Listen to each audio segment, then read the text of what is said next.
네, 계속해서 상상인증권의 김장렬 리서치센터장 모시고 시장에 대한 시각 그리고 유망 종목에 대한 궁금증 또 알아보는 시간 마련을 했습니다. 어서 오세요. 안녕하세요. 네.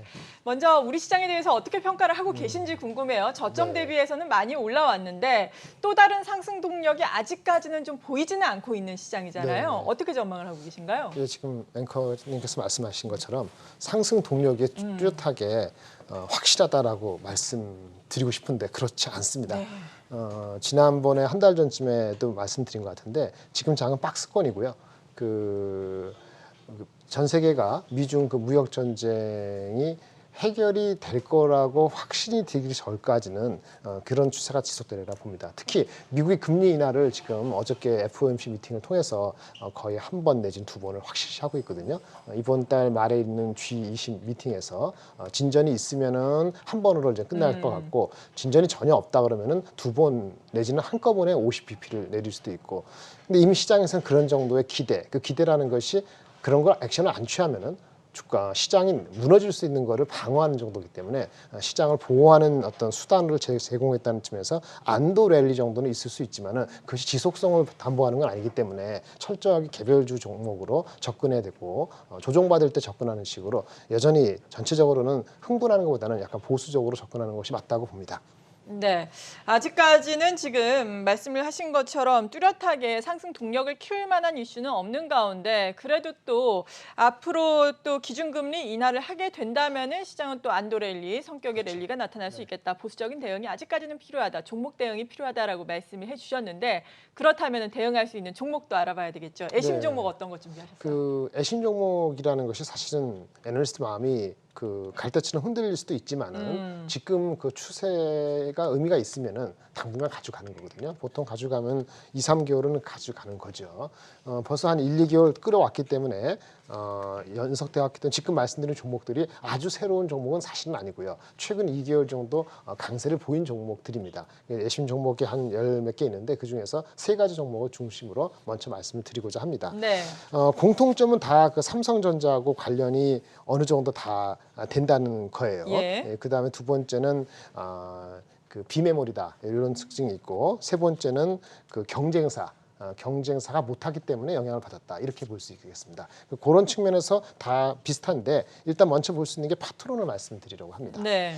예, 파트론은 이제 많이 아는 종목이 됐고요. 그렇죠. 예전에 그 시가총액 1조가 넘었었고 한 3, 4년 정도 아주 힘든 시기를 지나고 작년 하반기부터 다시 회복을 했습니다. 다시 이제 1조의 시간을 도달했는데 하는 건 그렇습니다. 스마트폰, 삼성전자에 들어가는 각종 스마트폰이 있죠. 뭐 갤럭시 S10도 있고 더 중저가도 있는데 거기에 이제 카메라가 필요하지 않습니까? 이 카메라 모듈을 만든 회사예요. 카메라 모듈은 파트론 말고도 뭐 MC넥스라든지 다른 몇 개 종목이 있지만은 우리 파트론도 그 모듈 확대 거기서 카메라가 한 개 쓰는 게 아니고 앞뒷면으로 두 개, 세 개 이렇게 쓰는 그런 적용 모델이 확대되고 있다는 게 가장 키워드인데 무엇보다도 삼성의 스마트폰이 나름대로는 선방하고 있다. 아주 잘 팔리는 건 아닌데 선방하고 네. 있다는 게 핵심 두 번째 주제고 세 번째는 이럼에도 불구하고 실적이 안 좋으면은 요즘같이 불안한 장세에 갈 수 없거든요. 근데 1분기 실적이 매우 좋았습니다만은 제가 며칠 전 리포트를 쓴 바에 또 언급했듯이 예. 2분기 실적이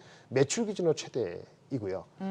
그리고 통상 3분기가 내려가는데 지금 추세도 본다면은 하반기도 호조가 지속될 수 있는 그런 생각이 들고 있고 그 이유 중에 하나는 화웨이가 좀 부진할 거라는 것도 분명히 영향을 주고 있습니다. 주가가 많이 올라갔고 지금 네. 이 시점에서 얼마나 올라갈까라는 것을 판단하기가 쉽지 않은데 이 정도 되면은 우리 흔히 얘기하는 PER 접근이 아니고 PSR 매출이 계속 얼마나 올라가냐에 따른 그 접근이 필요하다고 보고요. 영업이익률이 꽤 꾸준하게 안정적으로 8, 9%가 유지된다면은 어느 시점부터는 세일즈 대비해 갖고 비례한 주가 상승이 있기 때문에 꾸준하게 오르는 이 지금부터는 폭발적인 건 아니고 꾸준하게 오르는 그런 패턴을 당분간 하반기까지 연출되려 봅니다.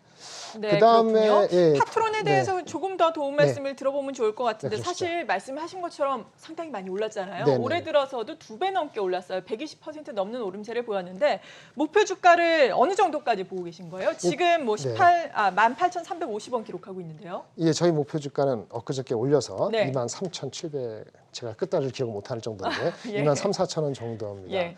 지금 파트론도 그렇고 좀 이따 말씀드릴 종목도 그렇고 네. 그다음 종목도 그렇고 밸류에이션에 약간의 부담이 될 수 있는 성적이에요. PER이 우리 한 해 버는 어닝 대비했을 때 보통 한국 시장이 10배 전후라고 본다면 예. 10배를 훌쩍 뛰어넘으면 좀 부담이 나거든요. 지금 이렇게 모든 종목이 10배를 넘습니다. PER 개념으로 10배 넘었기 때문에 그럼 어디까지 봐야 되느냐는 건데 그래서 제가 말씀드린 것처럼 이제는 다른 개념이 좀 필요할 때가 와요. PER로 15배, 한 해 버는 어닝에 11배, 12배까지는 괜찮은데 15배는 부담스럽거든요. 네.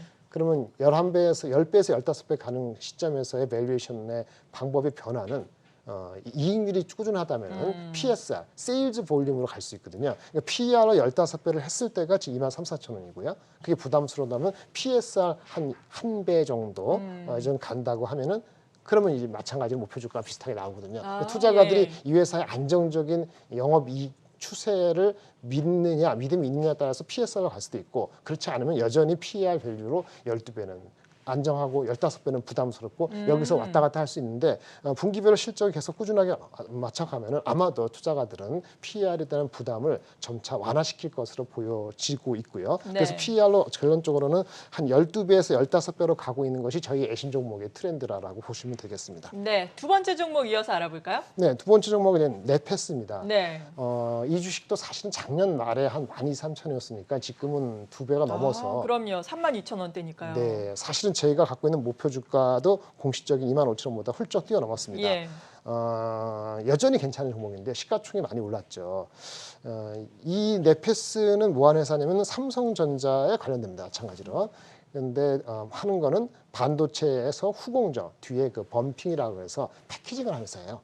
범핑을 하고 또 일부 테스트도 하고 어쨌든 삼성전자가 잘 되면 좋습니다. 삼성전자 휴대폰이 잘 되는 것도 역시 거기에 들어가는 각종 반도체 칩이 있는데 삼성전자 휴대폰에 들어가는 칩 중에서 아까 말한 그 카메라 모듈용은 파트로인 하는 거고 이 중에서 또 하나는 PMIC라고 있어요. 네. PMIC가 뭐냐면은 전력 관리 반도체라는 비메모리 반도체가 있는데 PMIC라는 비메모리 반도체를 맨 마지막 단에서 범핑하는 것을 우리 넷패스가 합니다. 근데 워낙 삼성전자가 PMIC에 대한 수요가 좋기 때문에 휴대폰이 100개 파는 것이 120개 파는 게 아니더라도 휴대폰 자체에 들어가는 PMIC의 개수가 늘고 있거든요. 그리고 중저가 스마트폰이 스펙을 강화하면서 과거보다 PMIC 개수를 늘리고 있기 때문에 이거는 질적으로 다른 겁니다. 그래서 각도가 상당히 높은 거고요. 제 예상보다 좀 빠르게 가고 있긴 하지만은 어쨌든 삼성전자 비메모리 아웃소싱의 강력한 수혜주라고 보여지고요. 기술력도 인정받았고요. 네. 더군다나 이제 2분기 실적이 이제 곧 나올 때가 됐는데요.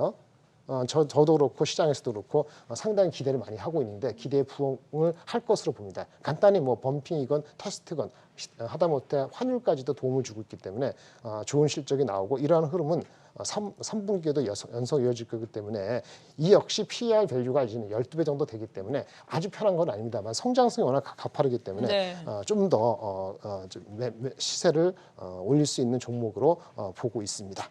네, 오늘 또 52주 최고가를 기록하고 있는 넷패스 여전히 또 실적이 계속해서 개선될 수 있는 성장성이 큰 환경이기 때문에 관심을 가져도 좋겠다라고 말씀해 주셨습니다. 세 번째 종목도 알아볼까요? 네, 세 번째 종목은 파트로나 넷패스처럼 네. 이렇게 그 시가총액이 이미 알려진 종목이 아닙니다. 그래서 시가총액이 작고요. 1,000억입니다. 1,100억 정도 되는데요. 네. 근데 비슷한 거는 스마트폰에 들어가는 거죠. 예. 뭘 하는 종목이냐면은 일단은 그 스마트폰 삼성전자 갤럭시 S10 같은 게 있으면은 거기에 자동 초점 렌즈 칩이 있습니다. 자동 초점을 하는데 이미 센서가 아니고 자동 초점을 잘 맞추도록 구동하는 칩이 오토포커스 구동 칩이라는 예. 걸 만드는데 그걸 설계하는 회사예요. 그러니까 삼성전자 말고도 중국으로도 많이 나가고요. 근데 오토포커스 자동 초점이라면 뭔가 좀 흔들리지 않을 것 같잖아요. 그렇죠. 그런 데인데 또 하나가 OIS라는 칩도 하고 있습니다. OIS는 말 그대로 손 떨림 방지 칩을 하고 있는데 어쨌든 그 얘기 좀 들어가기 전에 동훈하나텍은 지난 한 6분기 영상 적자였습니다. 근데 지금 이번 2, 4분기에 제가 어저께 리포트 썼습니다만 네. 확실히 흑자 전환을 합니다. 그리고 2분기 흑자 전환을 할 뿐만 아니고 하반기에는 작년 매출보다 거의 한 2배에서 3배 정도 늘기 때문에 확실한 턴어라운드가 돼서 실적 모멘텀이 있고요. 근데 제가 다시 들어갔을 때 그럼 모멘텀 뭐냐? 지금 중국의 그 H사, 어떤 회사라고 말씀 안 드려도 될 것 같은데 공식적인 입장에도 말씀 안 드리지만 예. 중국의 H사가 여러 가지 어려움을 갖고 있는데 그 그렇죠. H사에 우리 동훈한테 공급하는 OIS 손 떨림 방지 칩을 대량 구매를 하기로 거의 확정이 된 것으로 알고 있는데요. 이게 매출에 올해 차지하는 비중이 전체 매출의 한 20%가 넘을 것 같습니다. 중요한 거는요. H사가 동원한테 요청한 이 칩의 원래 수요 대비했을 때 동원한택이 반밖에 공급을 못 해준다는 거죠.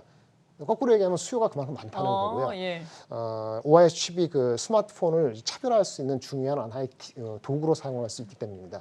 혹자는 이 H사가 어떻게 사업을 접는 거 아니냐 이렇게까지 요즘 생각을 너무 하기 때문에 어려우니까요. 그렇죠. 네, 이게 사업을 접을 것 같지는 않고요. H사가 중국 시장 내수를 더 활성화하기 위해서 왜 수출이 안 되니까요. 그럼 중국에서 내수를 활성화하면 더욱이 제품을 차별화해야 되고 제품을 차별화하는데 이런 칩들이 원래 미국이 공급하는 칩입니다. 네. 미국의 온셈이라는 반도체 업체가 공급하는 것을 우리 그 이제 동원한택이 대체하기 하는 거기 때문에 사실은 수요는 있습니다. 그리고 만약에 H사가 잠깐 주춤하더라도 H사에 들어간 이런 트랙 레코드가 H사 말고 다른 오포, 비보 이런 업체들한테 수요로도 연결될 수 있기 때문에 상당히 의미가 있는 진전이라고 보여지고 있습니다. 이래저래 했을 때 어쨌든 기술이 확실하고요. 그 기술이 그 H사, 삼성전자 아니면 또 다른 업체들을 확대할 수 있는 잠재력이 있기 때문에 밸류에이션으로 왔을 때 이 회사도 역시 한 10배 네. 넘기 때문에 안 싸다고 할 수 있지만 내년도에 성장 가능성을 본다면은 지금 주가에서는 다운사이드는 제한적이다라고 보여서 마지막으로 말씀을 드렸습니다. 네. 그렇군요. 이렇게 그동안 쭉 커버를 해오시면서 애심 종목으로 선정을 하셨던 종목군 가운데서 물론 지금 PER은 높아졌지만 주가의 상승에 따라서 성장성이 추가로 있는 안정적인 상승이 가능할 종목들 쭉 살펴봤고요.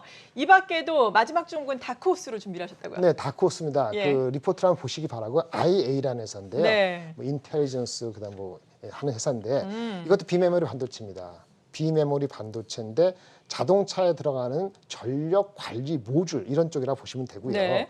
어쨌든 올해 예상 매출이 한 30% 증가해서 턴어라운드가 되고요. 3년 만에 흑자 전환입니다. 근데 중요한 거는요. 우리 친구들이 그 중국이나 한국의 전략적 파트너를 확실히 잡았다는 거예요. 예. 하나 말씀드리겠습니다. 전략적 파트너 가장 최근에 중국의 염성시하고 MOU를 맺어갖고 합자법인을 만들었거든요. 그래서 아마 기술 용역료만 가지고도 한 2천만 불 이상 250억의 수익이 들어옵니다. 상당히 의미 있는 숫자고요. 염성시를 좀 알아보시면 알겠습니다만 한국하고 상당히 IT적으로 관련이 되는 도시예요. 그렇기 때문에 기술력을 인정받은 거고 이 의미는 중국 시장을 노리는 거거든요. 예. 중국의 전기 자동차를 노리는데 중국의 전기차도 마찬가지로 반도체 제품을 써야 되는데 그 전력용 반도체가 미국이나 다른 업체들이 있는데 여기를 대체해 나가는 파트너로서 IA를 보고 있는 거죠. 그래서 IA의 또 회장님께서 원래 현대자동차라든지 모비스에서 회장님, 부회장을 하셨던 분이기 때문에 네. 그런 네트워크를 가지고 중국이나 한국의 그 전략 파트너가 있고 그것은 가지고 전기차를 노리고 있고 올해 처음으로 3년 만에 흑자 전환을 하기 때문에 이게 어떤 주가적으로는 PER 밸류에이션 접근은 쉽지 않습니다만은 굉장히 큰 다크호스가 올해 아마 하반기에서 내년도 상반기에는 한번 클릭하실 필요가 있는 종목이 아닌가라고 말씀드릴 수 있겠습니다. 네, 장기적으로 관심권에 두고 또 지켜보겠습니다. IA까지 다크호스 종목으로 또 선정을 해주셨습니다. 상상인증권의 김장렬 리서치 센터장과 함께했습니다. 감사합니다. 감사합니다.